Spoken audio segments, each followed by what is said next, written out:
సమరం న్యూస్ ఛానల్కు స్వాగతం. ఈనాటి ముఖ్యాంశాలు: పవిత్రమైన శ్రీవారి లడ్డూ ప్రసాదంలో కల్తీ నెయ్యి, గాడి తప్పిన పాలనను యజ్ఞంలా సరిచేస్తున్నాం ముఖ్యమంత్రి చంద్రబాబు, వైకాపా నేత విద్యాసాగర్ అరెస్టు, విజయవాడ విమానాశ్రయానికి పూర్వ వైభవం, చిన్నారుల్లో మధుమేహ ముప్పును ముందే పసిగట్టే రక్త పరీక్ష, హెజ్బొల్లా నంబర్ 2 హతం, అమెరికా అధ్యక్ష ఎన్నిక ఓటింగ్ షురూ, సకల సన్నాహాలతో గగన్యాన్, పచ్చగడ్డిపై నడకతో మంచి నిద్ర. ఈరోజు వార్తలను చూద్దాం.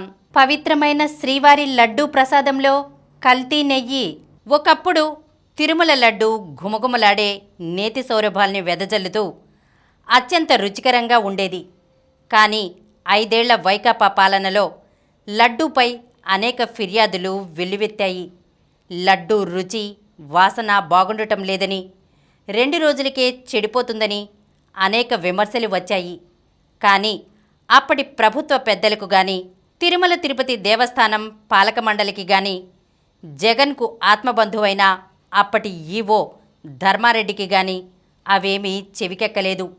లడ్డూలు, ఇతర ప్రసాదాల తయారీలో వాడుతోంది కల్తీ నెయ్యి అని తెలిసి కూడా కొన్నారు కాబట్టే భక్తులు అప్పటి విపక్ష పార్టీల నుంచి ఎన్ని ఫిర్యాదులు వచ్చినా వారు కిమ్మనలేదు.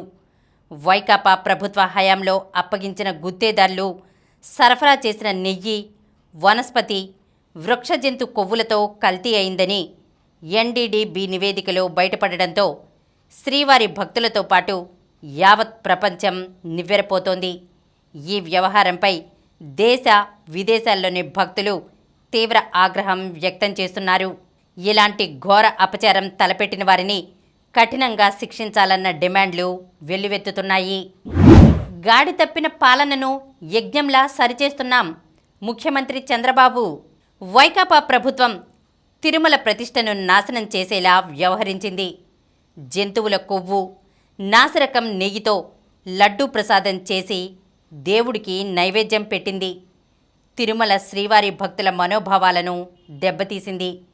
ఇష్టానుసారంగా దర్శనాలు, నాణ్యత లేని భోజనాలతో క్షమించరాని నేరానికి పాల్పడింది. ఇలాంటి దారుణాలకు పాల్పడ్డ వారిని వదిలిపెట్టేది లేదు అని ముఖ్యమంత్రి చంద్రబాబు నాయుడు హెచ్చరించారు. ప్రకాశం జిల్లా నాగులుపులపాడు మండలం మద్దిరాలపాడులో శుక్రవారం నిర్వహించిన ఇది మంచి ప్రభుత్వం కార్యక్రమంలో సీఎం చంద్రబాబు మాట్లాడారు. తొలుత గ్రామంలో పర్యటించారు. పలువురు ఇళ్లకు వెళ్లి వారి ఇబ్బందులు, కుటుంబ స్థితిగతులను అడిగి తెలుసుకున్నారు. తర్వాత గ్రామంలో ఏర్పాటు చేసిన వేదిక వద్ద కూటమి ప్రభుత్వ 100 రోజుల పాలనపై పలువురి అభిప్రాయాలను విన్నారు. అనంతరం ముఖ్యమంత్రి చంద్రబాబు మాట్లాడారు. ప్రభుత్వం ఏర్పడిన 100 రోజుల్లోనే మెగా డిఎస్సితో నిరుద్యోగ యువతకు భరోసా కల్పించడమే కాకుండా రానున్న 5 ఏళ్లలో 20 లక్షల ఉద్యోగావకాశాలు కల్పించడమే లక్ష్యంగా పెట్టుకున్నట్లు తెలిపారు. వైకాపా నేత విద్యాసాగర్ అరెస్ట్. ముంబైకి చెందిన నటి కాదంబరి జత్వానీ ఇచ్చిన ఫిర్యాదుపై నమోదు చేసిన కేసులో వైకాపా నేత కుక్కల విద్యాసాగర్ అరెస్ట్ అయ్యారు. శుక్రవారం ఉదయం ఉత్తరాఖండ్లోని దెహ్రాదూన్లో విజయవాడ పోలీసులకు పట్టుబడ్డారు. అక్కడి ఓ రిసార్టులో విలాసాల్లో మునిగి తేలుతుండగా ఆయనను అదుపులోకి తీసుకున్నారు. అనంతరం అక్కడే 3వ అదనపు చీఫ్ జ్యుడిషియల్ మేజిస్ట్రేట్ కోర్టులో నిందితుడిని హాజరుపరిచారు. ట్రాన్సిట్ వారెంట్ తీసుకుని విజయవాడకు తీసుకొస్తున్నారు. ఆదివారం విజయవాడలో మేజిస్ట్రేట్ ముందు ప్రవేశపెట్టనున్నారు. విజయవాడ విమానాశ్రయానికి పూర్వ వైభవం. విజయవాడ విమానాశ్రయానికి మళ్లీ పాత రోజులొచ్చాయి. 2019కి ముందు ఎంత కళకళలాడేదో ప్రస్తుతం మళ్లీ అదే పరిస్థితి వచ్చింది. దేశంలోని అన్ని నగరాలకు ఇక్కడి నుంచి విమానాలు నడపాలనే లక్ష్యంతో ఒక్కొక్కటిగా కొత్త సర్వీసులు ఆరంభిస్తున్నారు. చంద్రబాబు సర్కారు కొలువుదీరిన తర్వాత అమరావతి రాజధాని ప్రాంతానికి పునర్వైభవం రావడంతో విజయవాడ విమానాశ్రయం కీలకంగా మారింది. గత 3 నెలల్లోనే ముంబై, ఢిల్లీ, బెంగళూరుకు 4 సర్వీసులు కొత్తగా ఆరంభమయ్యాయి. వచ్చే నెలలో పూణేకు ప్రారంభం కానుంది. విశాఖకు కూడా నిత్యం సర్వీసులు నడపబోతున్నారు. ప్రస్తుతం చెన్నై నుంచి వచ్చే సర్వీసే ఉదయం రాత్రి విజయవాడ మీదుగా విశాఖకు వెళుతోంది. చిన్నారుల్లో మధుమేహ ముప్పును ముందే పసిగట్టే రక్త పరీక్ష. చిన్నారులకు భవిష్యత్తులో మధుమేహం వచ్చే అవకాశం ఉందా అన్నది గుర్తించే ఒక కొత్త రక్త పరీక్షను బ్రిటన్ శాస్త్రవేత్తలు అభివృద్ధి చేశారు. కాలేయ వ్యాధి, హృద్రోగం వంటి ఊబకాయ సంబంధ రుగ్మతల రాకపోయినా ఇది ముందస్తు హెచ్చరికలు చేస్తుందని వారు తెలిపారు. శిశువుల రక్తంలోని ప్లాస్మాను పరీక్షించడానికి ఇప్పటికే యంత్రాలు అందుబాటులో ఉన్నాయి. వీటి సాయంతో పిల్లల్లో మధుమేహానికి సంబంధించిన ఆరంభ సంకేతాలను గుర్తించవచ్చని పరిశోధకులు పేర్కొన్నారు. దశాబ్దాలుగా లిపిడ్లను శరీరంలో ఫ్యాటీ ఆమ్లాలుగా శాస్త్రవేత్తలు భావించేవారు. వీటిని మంచి చెడు కొలెస్ట్రాల్గా వర్గీకరించేవారు. లోతుగా పరిశీలిస్తే వీటి తీరుతెన్నులు మరింత సంక్లిష్టంగా ఉన్నట్లు శాస్త్రవేత్తలు తెలిపారు. మాస్ స్పెక్ట్రోమెట్రీ విధానంతో విశ్లేషించినప్పుడు శరీరంలో వేల రకాల లిపిడ్లు ఉన్నట్లు వారు గుర్తించారు. ఒక్కో దానికి ఒక్కో పాత్ర ఉన్నట్లు తేల్చారు. వాటిని విస్తృతంగా విశ్లేషించి ఊబకాయ సంబంధ వ్యాధుల ప్రారంభ హెచ్చరిక సంకేతాలను గుర్తించవచ్చని తెలిపారు. పరిశోధనలో భాగంగా ఊబకాయం ఉన్న 1300 మంది చిన్నారులను శాస్త్రవేత్తలు పరిశీలించారు. వారి రక్తంలోని లిపిడ్లను విశ్లేషించారు. వీరిలో 200 మందిని ఏడాది పాటు హోల్బెక్ మోడల్ అనే జీవనశైలిలో ఉంచారు. ఊబకాయానికి చికిత్స కోసం డెన్మార్క్లో దీన్ని ఎక్కువగా సూచిస్తుంటారు. అనంతరం ఈ చిన్నారులను పరిశీలించినప్పుడు వారిలో మధుమేహ ముప్పు, ఇన్సులిన్ నిరోధకత, అధిక రక్తపోటుతో ముడిపడిన లిపిడ్ల సంఖ్య తగ్గిపోయినట్లు గుర్తించారు. వీరి శరీర ఎత్తు, బరువుల నిష్పత్తి సూచీ పరంగా కొద్దిపాటి మెరుగుదలే కనిపించినప్పటికీ ఈ ఫలితం సాధ్యమైంది. హెజ్బొల్లా నెంబర్ 2 హతం. హెజ్బొల్లాను ఇజ్రాయిల్ దెబ్బ మీద దెబ్బతీస్తోంది. కోలుకోవడానికి కూడా సమయం ఇవ్వడం లేదు. ఊహించని రీతిలో విరుచుకుపడుతోంది. మంగళ బుధవారాల్లో పేజర్లు, వాకీటాకీల పేలుళ్లతో హెజ్బొల్లా శ్రేణుల్లో వణుకు పుట్టించిన ఇజ్రాయిల్ శుక్రవారం లెబనాన్ రాజధాని బీరూట్పై క్షిపణులు ప్రయోగించింది. ఈ దాడిలో హెజ్బొల్లా నెంబర్ 2 నేత ఇబ్రహీం ఆకీల్, మరో 12 మంది సీనియర్లు ప్రాణాలు కోల్పోయారని ఇజ్రాయిల్ చెబుతోంది. 60 మందికి గాయాలయ్యాయి. అయితే సీనియర్ కమాండర్ మృతిని హెజ్బొల్లా ధృవీకరించలేదు. ఇజ్రాయిల్ దాడి చేసిన భవనంలోనే ఆకీల్ ఉన్నారని అసోసియేటెడ్ ప్రెస్ తెలిపింది. ఇబ్రహీం ఆకీల్ గతంలో హెజ్బొల్లా ప్రత్యేక దళం రద్వాన్కు నేతృత్వం వహించారు.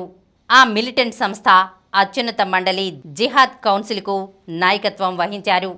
ప్రస్తుతం హెజ్బొల్లా అధిపతి హసన్ నస్రల్లా తర్వాత స్థానంలో ఉన్నారు. ఆకీల్పై అమెరికా 80ల్లోనే ఆంక్షలు విధించింది. 1983లో బీరూట్లోని అమెరికా రాయబార కార్యాలయంపై జరిగిన బాంబు దాడిలో ఈ సైనిక కమాండర్ కీలక పాత్ర పోషించారు.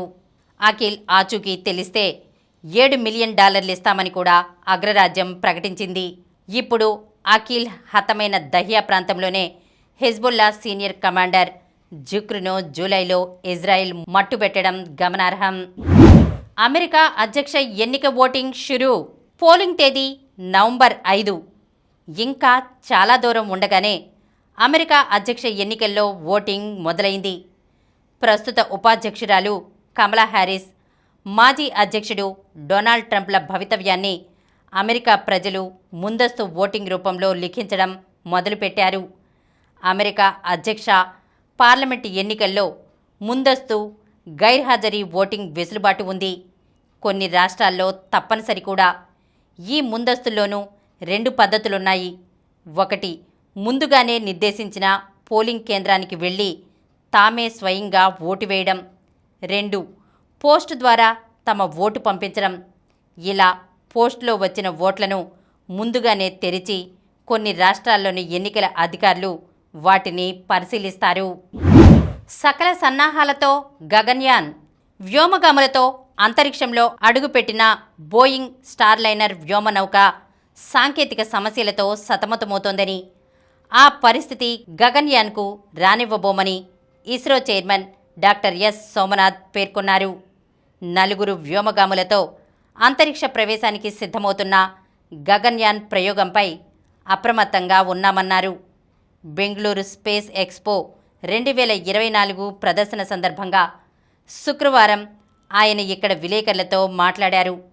2025 ఆఖరులో అంతరిక్షంలో అడుగుపెట్టే గగన్యాన్కు మరో 2 ప్రయోగాత్మక పరీక్షలు మిగిలాయి.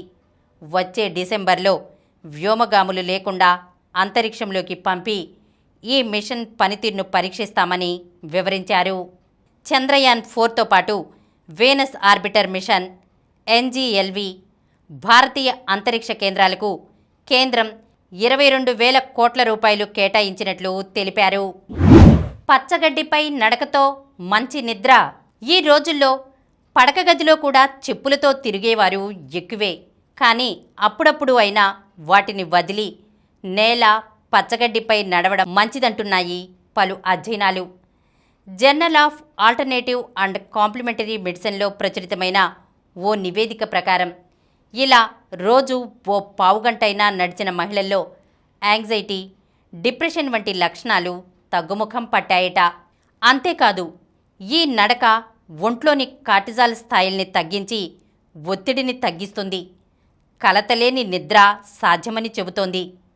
అలానే ఎర్తింగ్ ఇన్స్టిట్యూట్ చేసిన మరో పరిశోధనలో బేర్ఫుట్ వాక్ వల్ల 85% మంది మహిళల్లో నిద్ర నాణ్యత పెరగడాన్ని గమనించారట. నెలసరి నొప్పుల బాధ, కడుపుబ్బరం, మూడ్ స్వింగ్స్, చికాకు వంటి వాటిని దూరం చేస్తాయని గుర్తించారు. అందుకే రోజూ కాసేపు నడిచి చూడమని సూచిస్తున్నారు నిపుణులు. అయితే మధుమేహులు, కీళ్ల నొప్పులు, అలర్జీలతో బాధపడేవారు మాత్రం వైద్యుల సలహాతో ఈ పని చేయమని సూచిస్తున్నారు. ఇప్పుడు కొన్ని సంక్షిప్త వార్తలను చూద్దాం. ఇంటర్మీడియట్లో CBSE సిలబస్. ఇంటర్మీడియట్లో వచ్చే విద్యా సంవత్సరం నుంచి CBSE సిలబస్ అమలు చేయనున్నారు. ఈ దిశగా ఇంటర్మీడియట్ విద్యా మండలి కసరత్తు చేస్తోంది. చరిత్ర సృష్టించిన ధనుష్. భారత యువ వెయిట్ లిఫ్టర్ లోగనాథన్ ధనుష్ చరిత్ర సృష్టించాడు.